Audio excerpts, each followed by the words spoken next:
الله أكبر. الله أكبر. الله أكبر. الله أكبر.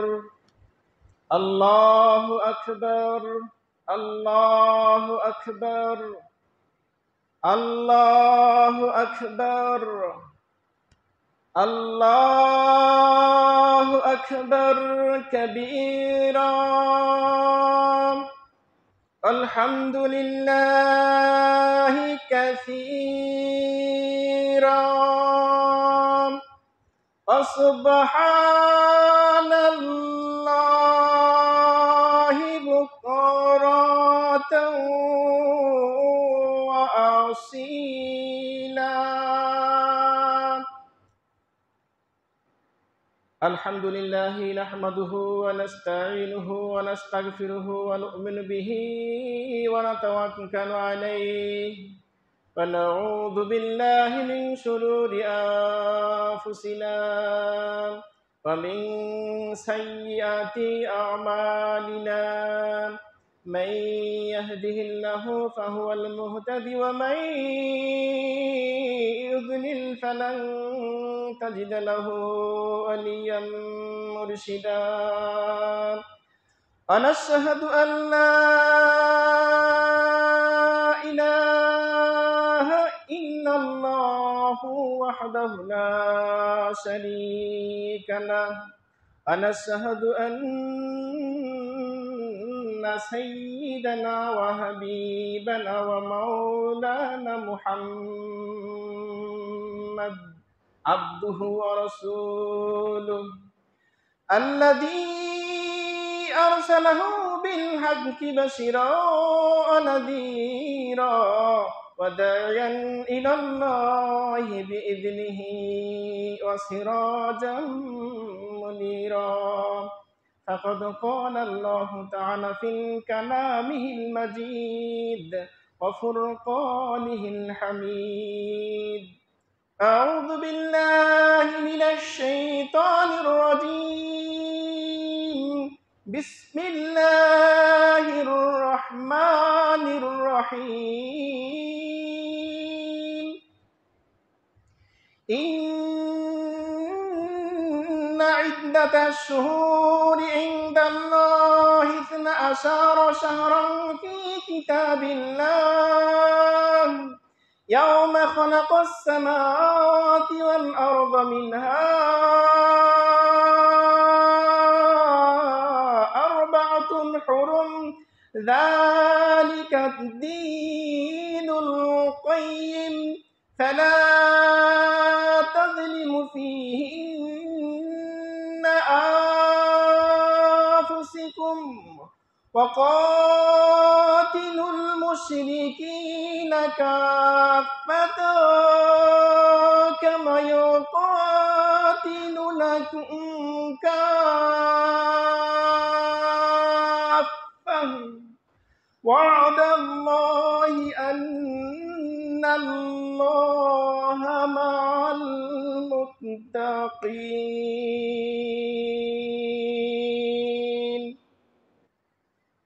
নাহমাদুহু ওয়া নুসাল্লি আলা রাসূলিহিল কারীম, আম্মা বা'দ। পবিত্র জুমার দিনে কতিপয় মুসলিমকে আল্লাহ রাব্বুল আলামিন মসজিদে জুমআর সালাত আদায়ের উদ্দেশ্যে হাজির হওয়ার সুযোগ করে দিয়েছেন। এই জন্য মহান রব্বুল আলামিনের দরবারে শুকরিয়া জ্ঞাপন করছি। সবাই বলি আলহামদুলিল্লাহ। অতঃপর লাখো কোটি দরুদ ও সালাম পেশ করছি নবী মুহাম্মদ, সবাই বলে সাল্লাল্লাহু আলাইহি ওয়াসাল্লামের উপর। ইয়া রাব্বুল আলামিন, তুমি কবুল মঞ্জুর করে নাও। সম্মানিত উপস্থিতি,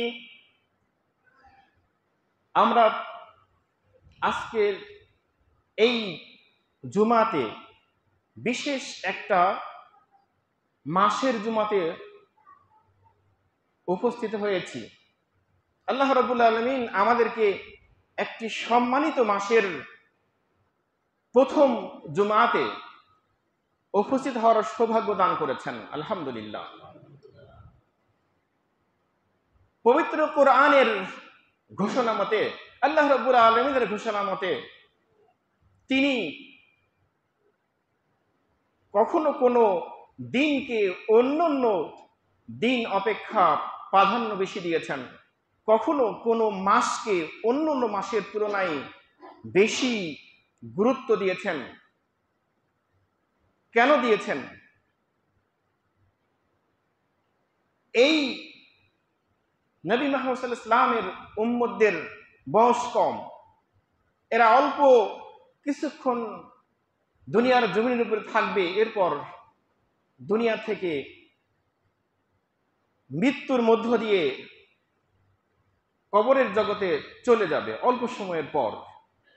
এই জন্য আল্লাহ রাব্বুল আলামিনের পক্ষ থেকে কিছু দিন, কিছু মাস, কিছু সময়কে এত গুরুত্ব দেওয়া হয়েছে যে তার বান্দারা অতীব উপকৃত হয়ে যায় এবং বিগত বছরের, বিগত উম্মত যারা ছিলেন নবী রাসূলদের উম্মতদের তুলনায় যাতে সর্বশ্রেষ্ঠ উম্মতে রূপান্তরিত হতে পারে তার সুযোগ আল্লাহ রাব্বুল আলামিন করে দিয়েছেন। নবী মুহাম্মদ সাল্লাল্লাহু আলাইহি ওয়াসাল্লাম সর্বশ্রেষ্ঠ নবী এবং তার অনুসারীরা, তার উম্মতগণ সর্বশ্রেষ্ঠ উম্মতে পরিণত হবে। কেন হবে? যার জন্য আল্লাহ রাব্বুল আলামিন কিছু কার্যক্রমকে ব্যতিক্রম করে দিয়েছেন। সেই ব্যতিক্রম মাসের একটি দিনের জুমায় আমরা হাজির হয়েছি। আজকে পবিত্র জিলহজ মাসের 7ম জিলহজ, বাংলাদেশের প্রেক্ষাপটে 7ম জিলহজ, মধ্যপ্রাচ্যের প্রেক্ষাপটে 8ম জিলহজ এবং আগামীকাল মধ্যপ্রাচ্যের প্রেক্ষাপটে, আরাবিয়ান সমাজের প্রেক্ষাপটে 9 জিলহজ এবং ভারতীয় উপমহাদেশের প্রেক্ষাপটে, বাংলাদেশের প্রেক্ষাপটে 8ম জিলহজ আগামীকাল। সম্মানিত উপস্থিতি, আল্লাহ রাব্বুল আলামিন বলছেন, ইন্না ইদ্দাতাশ শুহুরি ইনদাল্লাহি 12 শাহরান ফি কিতাবিল্লাহ। আল্লাহর কিতাব অনুসারে আল্লাহ রাব্বুল আলামিন সূরা তওবার 36 নম্বর আয়াত, 9 নম্বর সূরা আর আয়াত নম্বর 36 নম্বর আয়াতে, সূরা তওবার 36 নম্বর আয়াতে আল্লাহ বলছেন যে আমি যখন পৃথিবীকে সৃষ্টি করেছি এবং আকাশমণ্ডলীকে সৃষ্টি করেছি, সৃষ্টি করার ওই দিন থেকে আমার বিধান মতে আমি সময়কে ভাগ করে দিয়েছি, যেইভাবে করে তখন থেকে কিয়ামত পর্যন্ত একইভাবে সময় আবর্তিত হবে। ঠিক সেইভাবে করে আল্লাহর হুকুম মতে বছরকে 12টি মাসে ভাগ করা হয়েছে।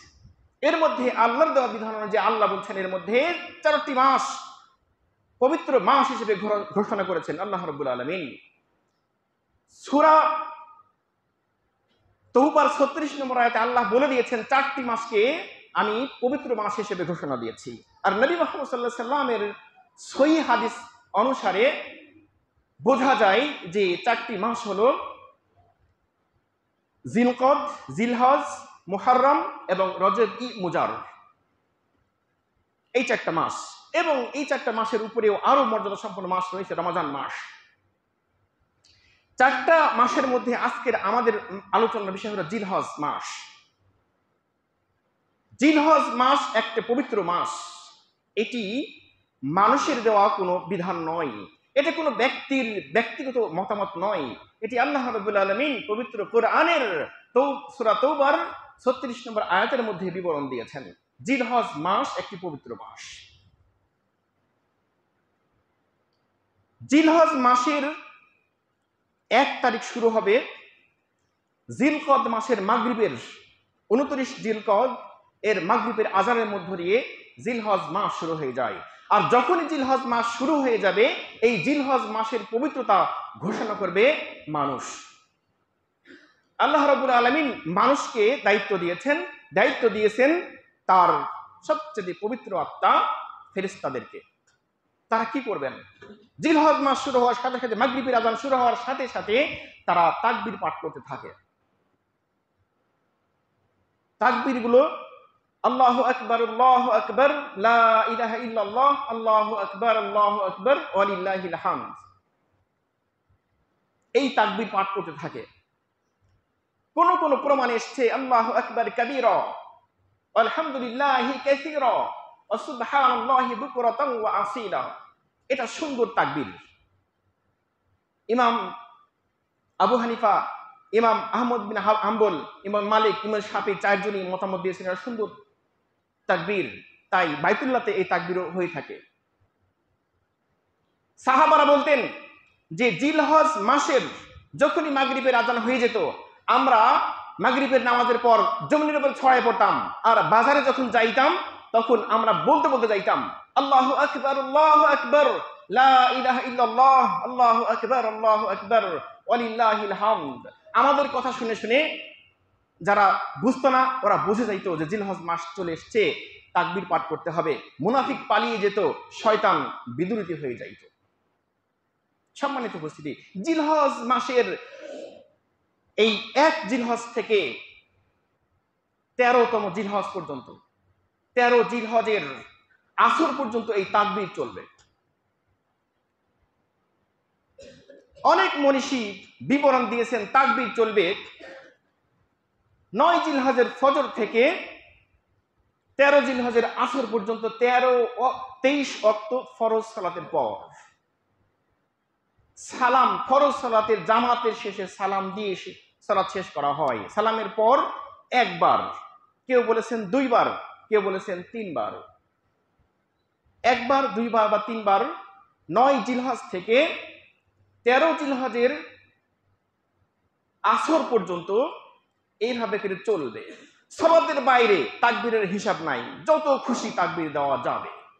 সালাতের বাইরে তাকবীর দেওয়া যাবে 1 জিলহজ থেকে 13 জিলহজের আসর পর্যন্ত, যে কোনো সময়, যে কোনো মুহূর্তে, অজু থাক বা না থাক, আমি মুসলিম পুরুষ হই বা আমি মুসলিম নারী হই, আমি যেই হই না কেন, তাকবীর বলাটা অতীব জরুরি।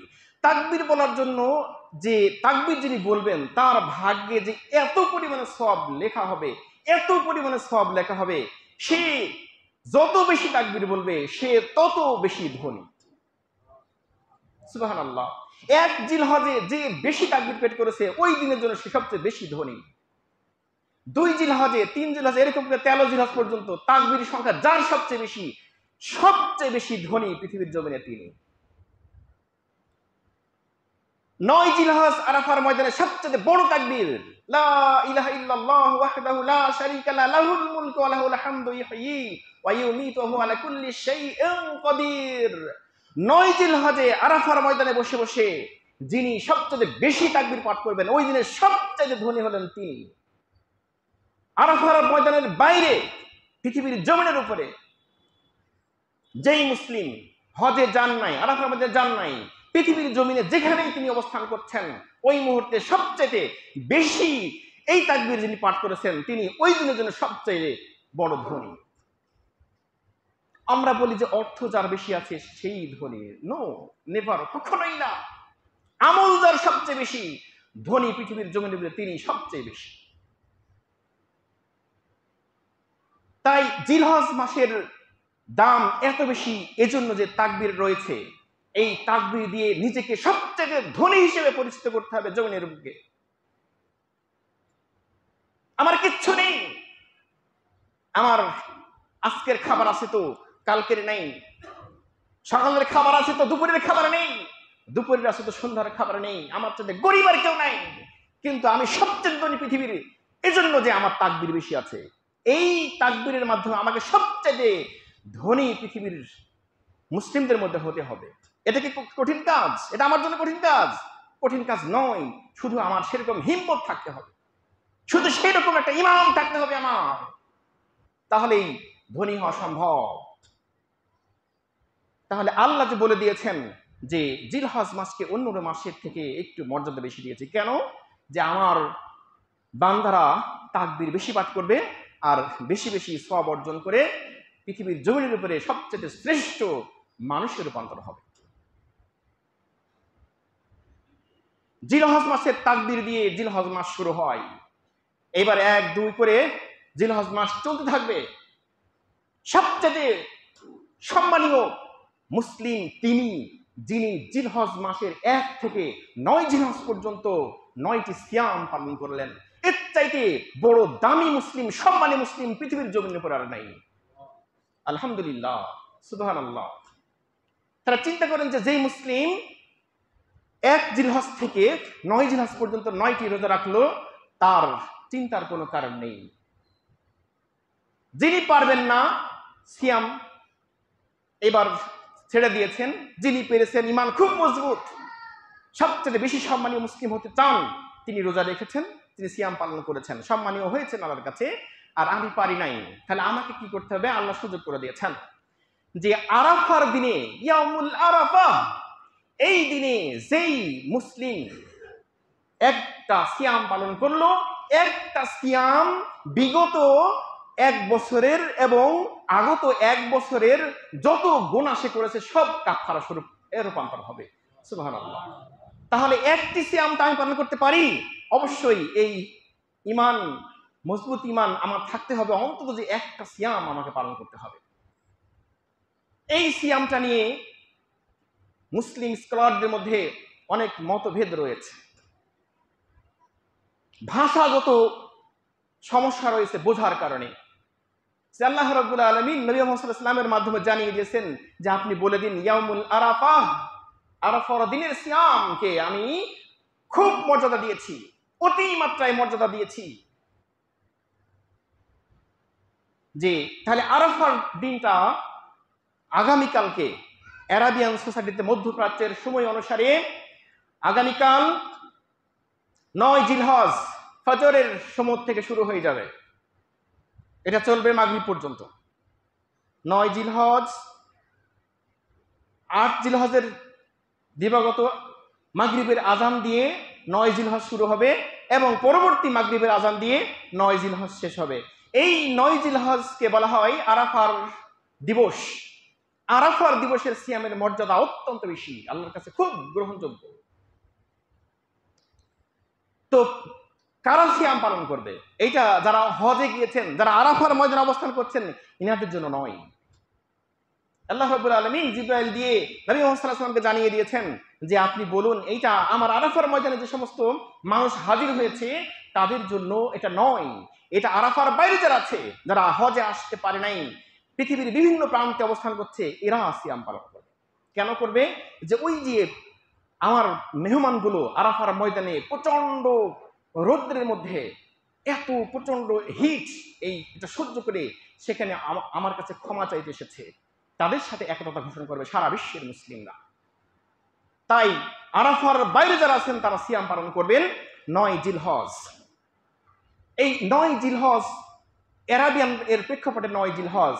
আর মুসলিম স্কলাররা একমত হয়েছেন নবী মুহাম্মদ সাল্লাল্লাহু আলাইহি ওয়াসাল্লামের ভাষাগত দিক থেকে, ল্যাঙ্গুয়েজের বিশ্লেষণের দিক থেকে, যে যেহেতু ইয়াউমুল আরাফা বলেছেন, 9 তারিখ উল্লেখ করেন নাই, আরাফার দিন উল্লেখ করেছেন, আমি যদি বুঝতে পারি যে আগামীকালকে আরাফার দিন, এই বোধগম্য যদি আমার মাথায় আসে, কিন্তু আমার সেদিন হবে 8 জিলহজ, অর্থাৎ আজকে আমার 7 জিলহজ, মাগরিবের আজানের মধ্য দিয়ে আমার হবে 8 জিলহজ। তাহলে আজকে পবিত্র জুমার দিন শেষ হবে মাগরিবের আজানের মধ্য দিয়ে, আর 9 জিলহজ শেষ হবে। আর আপনাকে এবং আমাকে এই রাত্রেই সাহারি খাইতে হবে আগামীকালকে সিয়াম রাখার জন্য। তো 1 বছরের সামনে এখন আসে নাই, আগামীকাল 9 জিলহজ, এই 9 জিলহজ থেকে শুরু করে সামনে 1 বছর এবং পেছনের 1 বছর, এই 2 বছরের যে ছোটখাটো গুনাহ আমার হয়েছে সবগুলি আল্লাহ ক্ষমা করে দেবেন একটা সিয়ামের বিনিময়ে। সুবহানাল্লাহ। তাহলে আজকে রাত্রে আমাদেরকে সাহারি খাইতে হবে, আজকে রাত্রে, এবং আগামীকালকে সিয়াম রাখতে হবে। ইনশাআল্লাহ আমাদের নিয়ত আছে তো? আলহামদুলিল্লাহ, আল্লাহ কবুল করুন। আর 9 জিলহজ সিয়াম আমাদের হয়ে গেল।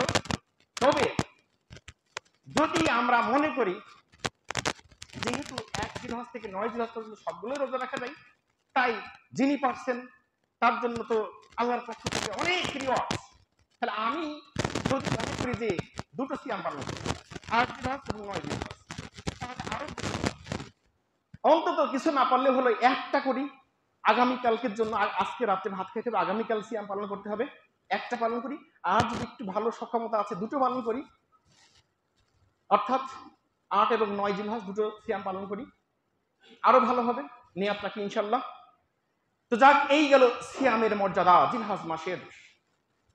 জিলহজ মাসের আরো কিছু কার্যক্রম রয়েছে।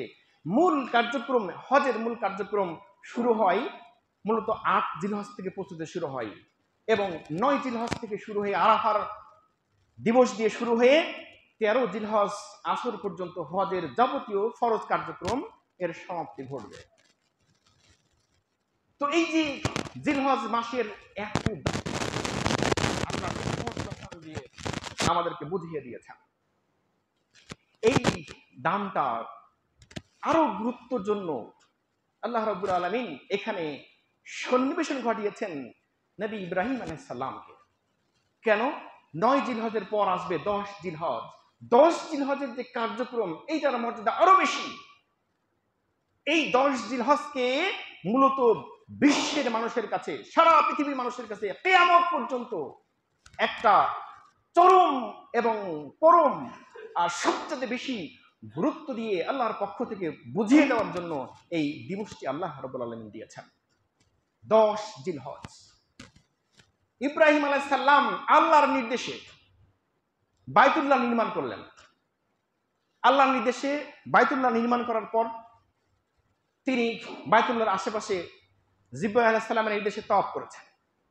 তাওয়াফ করার পরে এবার আল্লাহ রাব্বুল আলামিন জিবরাইলকে বললেন যে আমার রাসূলকে বলে দাও মানুষকে আহ্বান করুক, যেন মানুষ সেখানে আসে, এসে জমায়েত হয়, আমার কাছে যেন ক্ষমা চাই, আমি ক্ষমা করে দেব, আমার কাছে কি চাই আমি তা দিয়ে দেব। জিবরাইল আলাইহিস সালাম এসে বললেন, ইয়া রাসূলুল্লাহ, আল্লাহ পাঠিয়েছেন, আপনি মানুষকে ডাকুন। ইব্রাহিম আলাইহিস সালাম ভাবলেন, আমি কাকে ডাকবো? আমি তো সন্তানহীন, আমার তো সন্তান নাই, আর কোনো মানুষ নাই, কাকে আমি ডাকবো, কে আসবে? জিবরাইল আলাইহিস সালাম বলছেন, ইয়া রাসূলুল্লাহ, কি ভাবছেন আপনি? আপনি কি কল্পনা করছেন? আপনি ডাকুন, আপনি আযান দিন। আযান মিন্স অ্যানাউন্স। আপনি অ্যানাউন্সমেন্ট করুন, আপনি ঘোষণা দিয়ে দিন। ইব্রাহিম আলাইহিস সালাম আর কিছু চিন্তা ভাবনা না করে তিনি ঘোষণা দিলেন, আল্লাহর মহত্ব ঘোষণা করলেন, আল্লাহু আকবার, আল্লাহু আকবার। হে পৃথিবীর মানুষ, আল্লাহ তোমাদেরকে খবর দিয়েছেন, আল্লাহ তোমাদের প্রতিশ্রুতি দিয়েছেন, তোমাদেরকে ক্ষমা করে দিবেন, তোমরা আসো এখানে জমায়েত হও, আল্লাহর কাছে ক্ষমা প্রার্থনা করো। তিনি ঘোষণা দিলেন। এই যে ঘোষণার বাস্তবায়ন 10 জিলহজ এবং 1 জিলহজ থেকে মূলত জিলকদ এবং জিলহজ পুরো 2 মাস ধরে ঘোষণার কার্যক্রম চলে। কিভাবে করে? লাব্বাইক আল্লাহুম্মা লাব্বাইক, লাব্বাইক লা শারীকা লাব্বাইক, ইন্নাল হামদা ওয়ান নি'মাতা লাকা ওয়াল মুলক লা শারীকা লাক। এই যে হাজিরা আমরা উপস্থিতি বলি না, এই বলাটাই হচ্ছে যে ইব্রাহিম আলাইহিস সালাম ডেকেছিলেন, আহ্বান করেছিলেন আল্লাহর নির্দেশে, আর এই যে আমরা যাচ্ছি, লাখো মানুষ সেখানে হাজির হচ্ছি, এই সেই ডাকের সাড়া। এটি হয় পুরো হজের কার্যক্রম নিয়ে। আর ইব্রাহিম আলাইহিস সালামকে আল্লাহ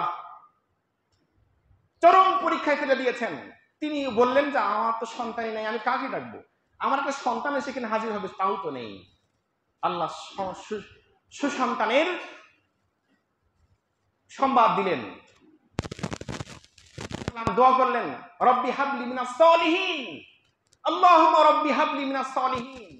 দোয়া করতে থাকলেন, তখন থেকে দোয়া করতে থাকলেন, প্রায় শেষের পথে। তিনি ভেবেছিলেন যে আমার আর সন্তান হওয়ার কোনো বয়স নেই। আমরা এজুজাল বলি নবম বছর বয়সে ছেলে মেয়ে হয়, কিন্তু ছেলে মেয়ে হওয়ার জন্য কোনো বয়স নাই। তাই এই দোয়া অনুসারে যাদের ছেলে মেয়ে হয় না, যারা বন্ধা, কোরআনের ভাষা মতে, আল্লাহর ভাষা মতে, তাকে সার্বক্ষণিক সবসময় সন্তান না হওয়া পর্যন্ত এবং সন্তান ভূমিষ্ঠ হওয়ার পর তিনি দোয়া করতে থাকবেন, রব্বি হাবলি মিনাস সালিহিন, আল্লাহুম্মা রব্বি হাবলি মিনাস সালিহিন। আল্লাহ তার ব্যবস্থা করে দিলেন। বন্ধা ব্যক্তির জন্য ডাক্তার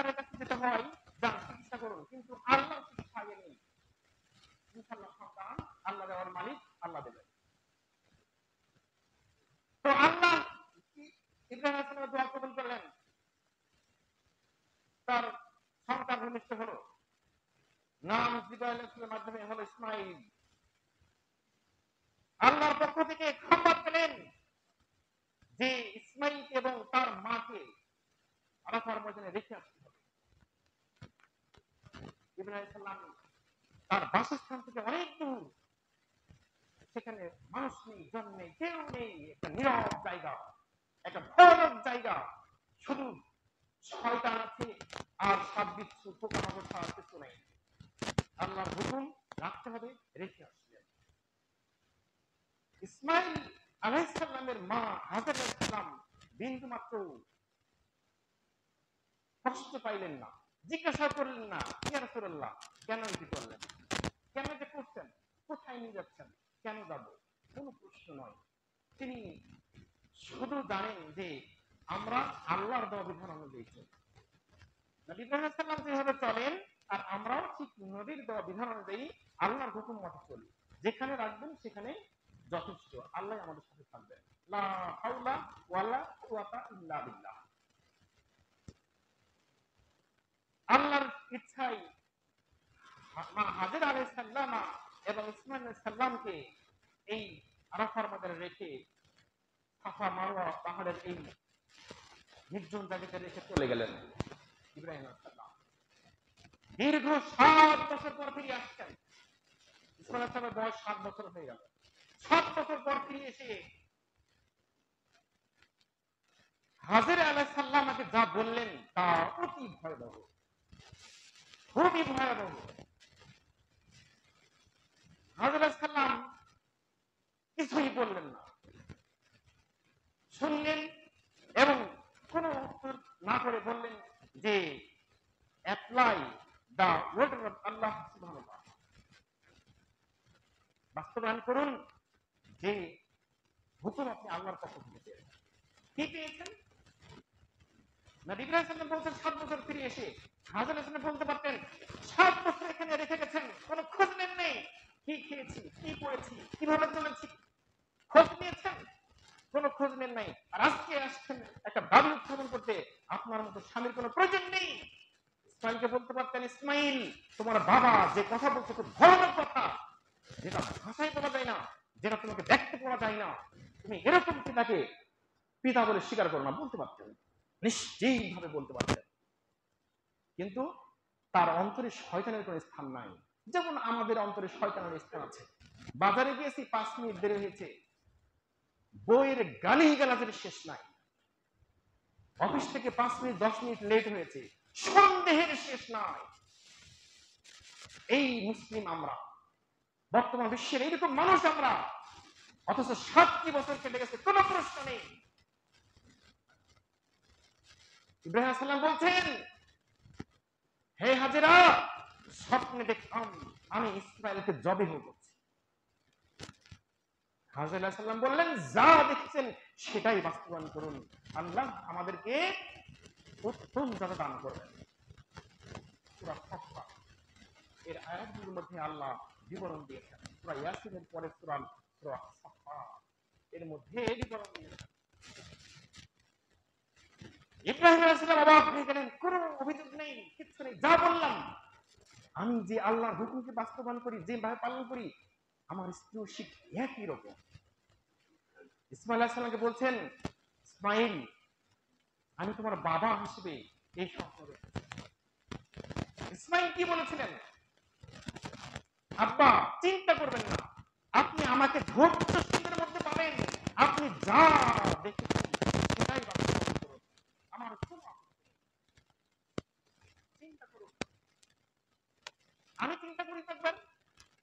আমি যদি আমার সন্তানকে বলি, বাবা আমি তোকে জবে হবো, তোমার বয়স 7 বছর হয়েছে, আমি তোমাকে জবে হবো, একবার বলে দেখুন তো, আমি তো বলে দেখি তো।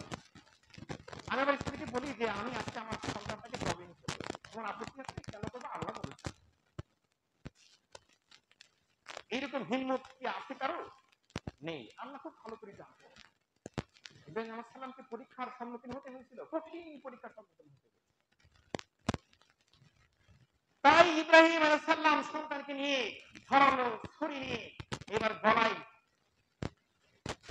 ছোরা দিয়ে জবাহ শুরু করে দিয়েছেন। ইব্রাহিম ভাবছেন যে আমি চোখটা কি বেঁধে নেব, যদি চোখে চোখ পরে মায়া হতে পারে। কথাগুলো বুঝে ফেলেছেন, না বললে বুঝে ফেলেছেন। আগেই জবাব দিয়ে দিয়েছেন সন্তান যে বাবা আমার চোখ দেখার দরকার নেই, হাত দেখার দরকার নেই, পা দেখার দরকার নেই, আমি নীরবে যেভাবে আপনি চান সহজভাবে পরিচালনা সেভাবেই আমি করতে পারি। চিন্তা করেন বাবা উপায় নেই, কোন সুযোগ নেই, আল্লাহর অর্ডার বাস্তবায়ন করতেই হবে। যেমন অর্ডার, যেমন নবী, আল্লাহর হুকুম যেমন। সূরা চালিয়েছেন আল্লাহর দরবারে, আরশ মহলে আল্লাহ রাব্বুল আলামিন আর ঠিক থাকতে পারেন নাই। জিবরাইলকে বলে দিয়েছেন, জিবরাইল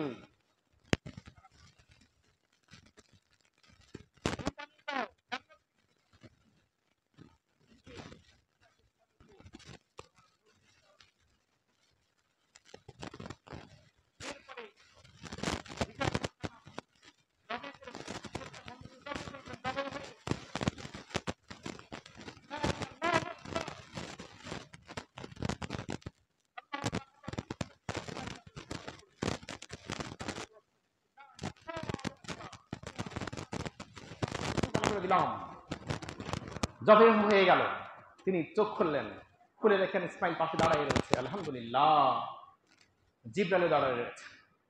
জিবরাইল বললেন, ইয়া রাসূলুল্লাহ, আল্লাহর জমিন কেঁপে গেছে, আপনি পরীক্ষায় উত্তীর্ণ হয়ে গেছেন। আল্লাহু আকবার।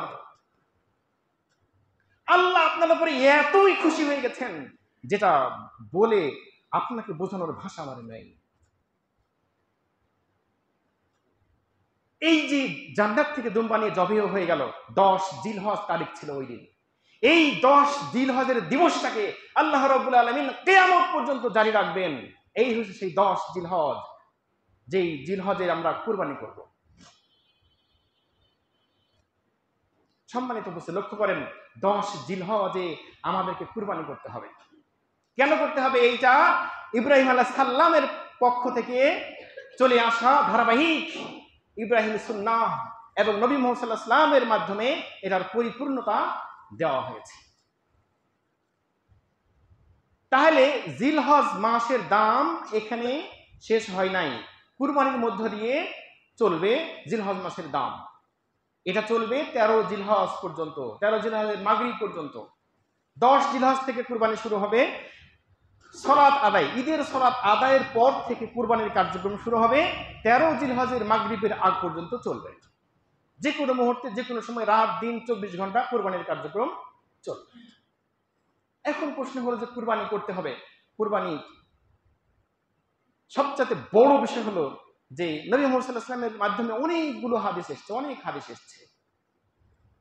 কুরবানি সবচেয়ে বড় যে ভ্যালু, মূল্য, যেটা দাম আল্লাহ দিয়েছেন, আল্লাহ দিয়েছেন তো দুম্বাকে। দুম্বা আমরা আমাদের বাংলাদেশের প্রেক্ষাপটে, ভারতীয় মহাদেশের প্রেক্ষাপটে আমরা বলি ছাগল। এই ছাগলটাই দুম্বার মধ্যে পড়ে, দুম্বা শ্রেণীর। তবে ছাগল কুরবানি করা সবচেয়ে বেশি ভালো। এই জন্য ভালো যে আল্লাহ জান্নাত থেকে এই ছাগল বা দুম্বাই পাঠিয়েছিলেন। এজন্য প্রত্যেকটি ফ্যামিলির পক্ষ থেকে একটি করে কুরবানি, একটি করে ছাগল, একটি করে গরু, এর নর অথবা মাদি, যে কোনো একটা, ছাগল, গরু, ভেড়া, এগুলো। মহিষের কথা পবিত্র কোরআনে নাই। ছাগল, গরু, ভেড়া, দুম্বা, 4 শ্রেণীর নর এবং মাদি। এইটা মহিষটা ইসলামিক স্কলাররা যেহেতু হালাল পশু, এটাকে কুরবানি করার জন্য জায়েজ বলেছেন, করা যাবে। তো সতর্কতাবশত, যেহেতু যদি কেউ মনে করেন যে পবিত্র কোরআনের মধ্যে ছাগল, গরু, ভেড়া আর দুম্বা এই 4টার কথাই আল্লাহ বলেছেন, সুতরাং মহিষ যদি নাই, করবো না, তাতে আপত্তি নেই। আর যদি মনে করেন যে মহিষ করে করবো, তাতে আপত্তি নেই, বাধা দেওয়ার কিছু নেই।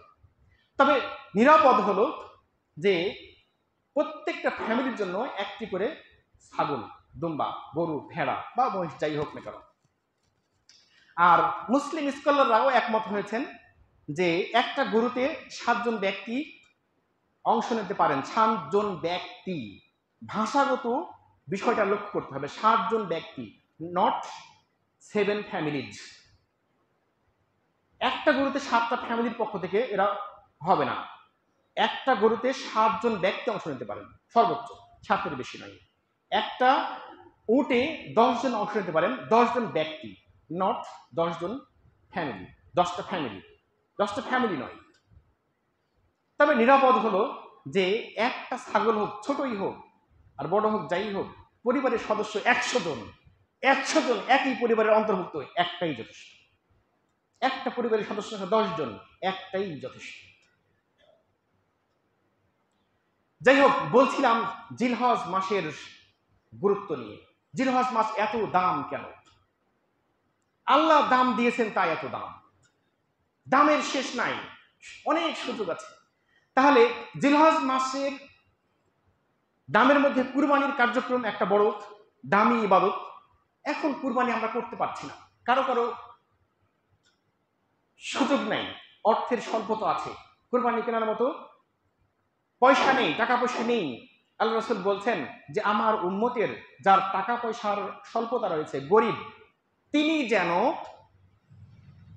জিলকদ মাসের 28-29 তারিখ থেকে প্রিপারেশন নেবেন, যে জিলহজ মাসের 1 তারিখ থেকে শুরু করে 10 জিলহজ পর্যন্ত হাতের নখগুলো কাটবেন না, মাথার চুলগুলো কাটবেন না, অথবা প্রয়োজনীয় শরীরের কোনো লোম কাটবেন না। না কেটে ঈদের সালাত আদায় করে আসবেন। ঈদের সালাত আদায় করার সাথে হাতের নখগুলো, মাথার চুলগুলো, শরীরের প্রয়োজনীয় অংশের লোমগুলো কেটে পরিষ্কার করবেন। তার জন্য কুরবানির পূর্ণাঙ্গ সওয়াব আল্লাহর পক্ষ থেকে দেওয়া হবে। সুবহানাল্লাহ। ধনী সাহাবারা বললেন, ইয়া রাসূলুল্লাহ, যদি কোনো সামর্থ্যবান ব্যক্তি যার কুরবানি আছে, উনি যদি এরকম করেন, আল্লাহ রাসূল বললেন উনি কুরবানির সওয়াব পাবেন, এটা সওয়াব পাবেন। সুবহানাল্লাহ। তাহলে সবার জন্য এটা প্রযোজ্য, এটা গুরুত্ব দিতে হবে। আল্লাহ জিলহজ মাসকে এত দামি করেছেন আমার জন্য, আর আমি বলে বুঝি না আমার সাথে বড় গাধা আর কি আছে, আমার সাথে বড় নির্বোধ আর কি আছে, যে আমি বুঝলাম না এই মাসকে এত দাম আল্লাহ দিলেন, অথচ আমি বুঝলাম না। তাহলে আমাকে বুঝে বুঝে ইবাদত করতে হবে, অবুঝের মতো কাজ করা যাবে না। এটা খুব কঠিন কাজ নয়, ইসলাম খুব সহজ, আমার জন্য খুব সহজ, আমাকে শুধু বুঝে কাজ করতে হবে।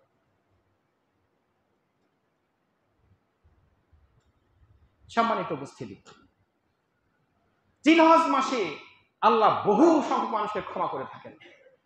1 জিলহজ থেকে 10 জিলহজ পর্যন্ত ক্ষমা চাইতে হবে, ক্ষমা চাইতে হবে, শুধু ক্ষমা চাইতে হবে। কখন ক্ষমা চাইতে হবে? জিলহজ মাসের মাগরিব থেকে শুরু করে 13 জিলহজের আসর পর্যন্ত, মাগরিবের আজান হওয়া পর্যন্ত, এই সময়ের মধ্যে যত ক্ষমা চাওয়া যায় আল্লাহর কাছে ক্ষমা চাইতে হবে, আল্লাহ ক্ষমা করে দেবেন। সলাতের বাইরে, সলাতের মধ্যে, যেখানে হর হামেশায় চলতে ফিরতে উঠতে বসতে সব জায়গায় আল্লাহর কাছে দোয়া পেশ করতে হবে। দোয়া পাশ করার জন্য নির্দিষ্ট সময় তো আছেই, যেমন নির্দিষ্ট সময় বলতে আরাফার বাইরে যারা আমরা আছি তাদের জন্য চলতে ফিরতে সব সময় জিকির, দোয়া, ক্ষমা প্রার্থনা করতে হবে। এর জন্য নির্দিষ্ট সময় নেই। নির্দিষ্ট সময় বলতে ফরজ সালাতের পর সালাম শেষ করার পর আল্লাহ দোয়া কবুল করে থাকেন, যত দোয়া পেশ করা যায় আল্লাহ কবুল করে থাকেন, এই সময় দোয়া করতে হবে। দোয়ার পরে দোয়া করতে, মানে এরপরও যত খুশি দোয়া করা যেতে পারে। স্পেশাল তাহাজ্জুদের পরে দোয়া পেশ করতে হবে, আল্লাহ দোয়া কবুল করে থাকবেন। আজান হয়ে গেছে, আজান শেষ হয়ে গেল, লা ইলাহা ইল্লাল্লাহ, আজান শেষ হয়ে গেল, আসমানের দরজা খুলে দেওয়া হলো, ফেরেশতারা বলেন কে আছো, ক্ষমা চাও, আল্লাহ ক্ষমা করবেন। কে আছো, ক্ষমা চাও, ক্ষমা করে দেবেন আল্লাহ। কেউ নাই ক্ষমা চাওয়ার, ক্ষমা চাও। আজান শেষ হওয়ার সাথে সাথে দোয়া শুরু হয়ে যাবে। ওযু নাই, সমস্যা কোথায়? সমস্যা নেই, দোয়া করতেই থাকতে হবে, সুযোগ হলে দোয়া করতেই থাকতে হবে। কি দোয়া করবেন? আপনার মনে যা চাই সেই দোয়াই আপনি করবেন। আমার মনে যা চাই আমি সেই দোয়াই আমি করবো, আল্লাহ কবুল করবেন। যদি কবুল হয়ে যায়, আমি চাইতে বড় ভাগ্যবান তার কেউ থাকবে না। দোয়া কবুল হবে কি হবে না আমার মধ্যে সংকোচ, এই সংকোচ বাদিতে হবে। এই সংকোচ শয়তানের, আমার নয়। শয়তান আমাকে সবসময় সংকোচ করেই ফেলবে, কিন্তু আমাকে দোয়া করতেই থাকতে হবে, করতেই থাকতে হবে, দোয়া করতেই হবে। আরাফার ময়দানের দোয়া সবচাইতে দামি দোয়া। জিলহজ মাসের আরাফার ময়দানে দোয়ার চাইতে বড় দোয়ার নাই। যে দোয়া করবে সেই দোয়া কবুল হয়ে যাবে, যে দোয়া করবে সেই দোয়া কবুল হয়ে যাবে। আমি বাংলাদেশ থেকে কয়েক কোটি টাকা ঘুষ খেয়ে আরাফার ময়দানে হাজির হয়েছে, দোয়া করছি, অত সহজ নয়।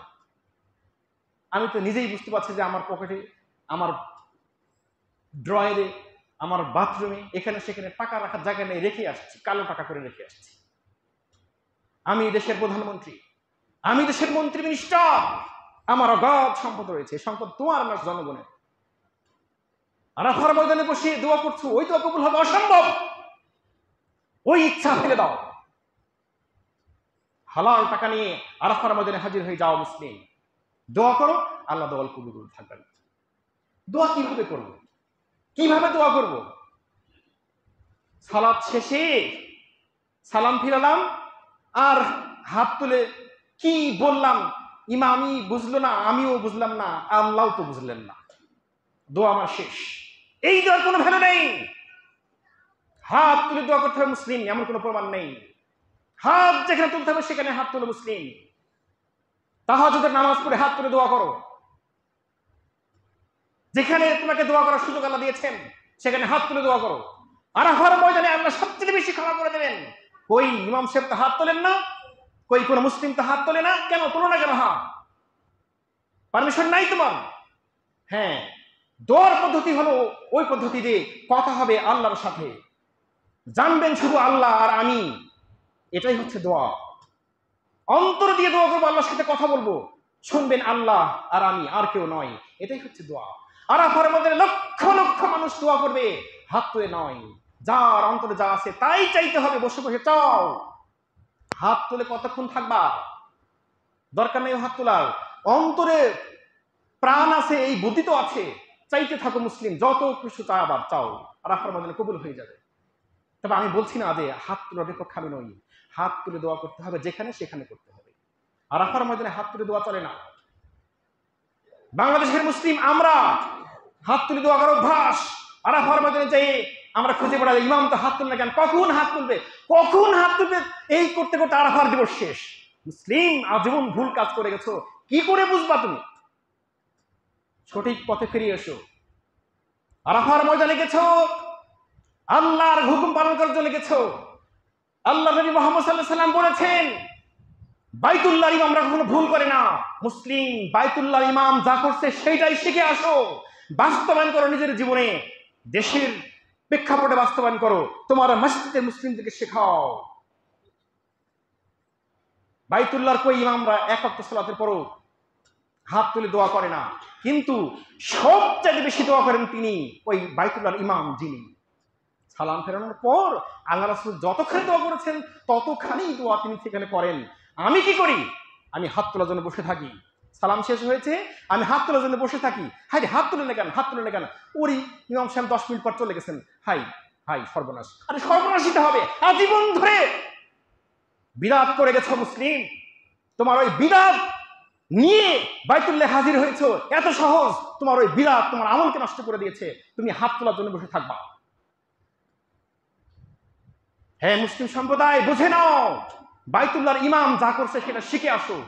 এই পবিত্র জিলহজ মাসের এই পবিত্র ক্ষণে যারা বাইতুল্লাহ আছো, তারা বাইতুল্লাহর ইমামদের কাছ থেকে শিখে আসো। এসে ফ্যামিলিকে শিক্ষা দাও, নিজের মসজিদের মহল্লার ইমাম হয়ে তাদেরকে শিখিয়ে দাও যে বাইতুল্লাহ শিখিয়েছি এইটা, আমি মসজিদে যেটা করি সেটা ভুল। সাহস থাকলে বলো, আর সাহস না থাকলে তোমার মধ্যে আর হিন্দু ভাইয়ের মধ্যে কোনো পার্থক্য নাই, আমার মধ্যে আর কিতাবীদের মধ্যে কোনো পার্থক্য নাই। যদি আমি আল্লাহ রাসূলের সঠিক বিধানকে আমার নিজের জীবনে বাস্তবায়ন না করি, হাদিস পড়ে আমি ভাষা বুঝতে পারি না, হাদিস পড়ে আমার ভাষার মধ্যে সন্দেহ হয়, হাদিস পড়ে এক এক মনীষী এক এক কথা বলে সন্দেহ হয়, আমি বাইতুল্লাহ হাজির হয়েছি, আমার বোধগম্য হয় না কেন যে সঠিক কোনটা? ইমাম তো সঠিক কাজ করেন, সেটা করি না কেন? আল্লাহ রাব্বুল আলামিন পবিত্র জিলহজ মাসের এই পবিত্র সময়ে আমাদের প্রত্যেকটি মুসলিমকে আল্লাহ রাব্বুল আলামিনের দেওয়া বিধান অনুযায়ী, নবী মুহাম্মদ সাল্লাল্লাহু আলাইহি ওয়াসাল্লামের সঠিক নির্দেশ অনুযায়ী যেন চলতে পারি, তার সুযোগ আল্লাহ রাব্বুল আলামিন যেন আমাদের করে দেন। সবাই বলি আল্লাহুম্মা আমিন। ওয়া আখির দাওয়ানা আলহামদুলিল্লাহি রাব্বিল আলামিন।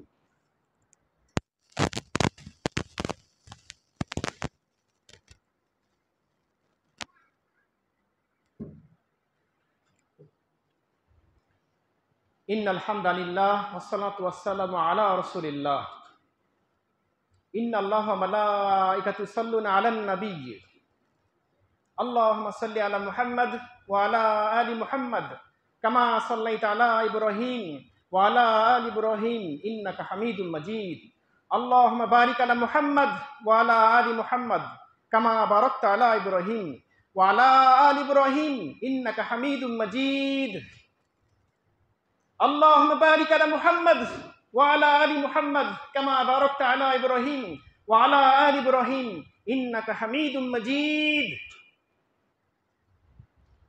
لا إله إلا الله وحده لا شريك له له الملك وله الحمد يحيي ويميت وهو على كل شيء قدير أستغفر الله ربي من كل ذنب وأتوب إليه أستغفر الله العظيم الذي لا إله إلا هو الحي القيوم وأتوب إليه لا حول ولا قوة إلا بالله اللهم إني أعوذ بك من الهم والحزن وأعوذ بك من العجز والكسل وأعوذ بك من البخل والجبن وأعوذ بك من غلبة الدين وقهر الرجال اللهم اكفني بحلالك عن حرامك واغفرني بفضلك عمن سواك اللهم إني أعوذ بك من عذاب جهنم وأعوذ بك من عذاب القبر وأعوذ بك من فتنة المسيح الدجال وأعوذ بك من فتنة المحيا والممات اللهم إني أعوذ بك من عذاب الدنيا وفتنة الدنيا اللهم إني أعوذ بك من عذاب الناس وفتنة الناس اللهم إني أعوذ بك من عذاب الشيطان وفتنة الشيطان